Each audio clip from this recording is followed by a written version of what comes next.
No, no, no, The moment I heard the gunshot, I rushed outside. The killers panicked and jumped into their car trying to escape, but the one who pulled the trigger stood frozen in place. It was the first time he had ever killed someone and he hadn't snapped out of the shock. I tackled him to the ground and yanked off his mask, but just then he kicked me hard in the face. As he tried to run, he slammed right into the police who had just arrived. He was arrested on the spot, but my daughter was lying in a pool of blood, completely still. I rushed her to the hospital. My wife arrived shortly after, both of us praying she would be okay. But when the doctor walked out of the emergency room with a heavy look on his face, we were told the worst. Our daughter was gone. During questioning, the suspect only admitted to resisting arrest and assault. He denied shooting our daughter. Knowing there were no security cameras at the scene, the lawyer said that without solid evidence or witnesses, the most he'd get was 3 to 5 years, and with good behavior, maybe even less. I was furious, but on the day of the trial, I stood in court and said something that shocked everyone. Not sure I can confidently identify that man as the attacker. Are you absolutely sure that you cannot confidently point out the attacker?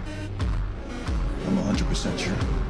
What I did led the judge to dismiss the case and declare the killer not guilty.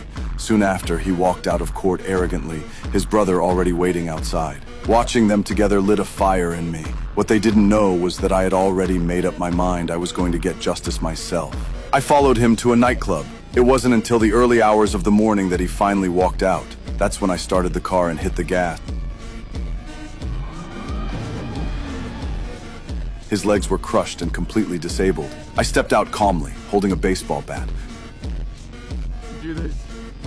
No going back for you, asshole. Killed my little girl. She was innocent. Yeah, sure about that? Huh? Look pretty good to me.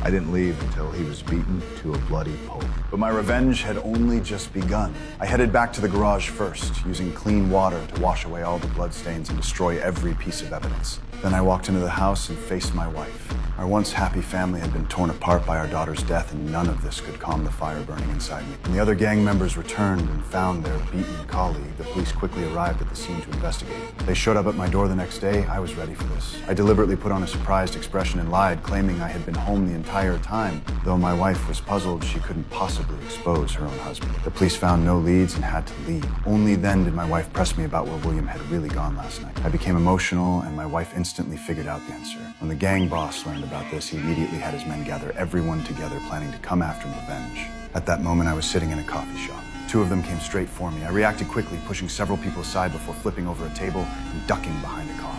The other guy had no idea where I was. I moved in directly, tackled him to the ground, and then started pummeling him with my fists in a relentless barrage.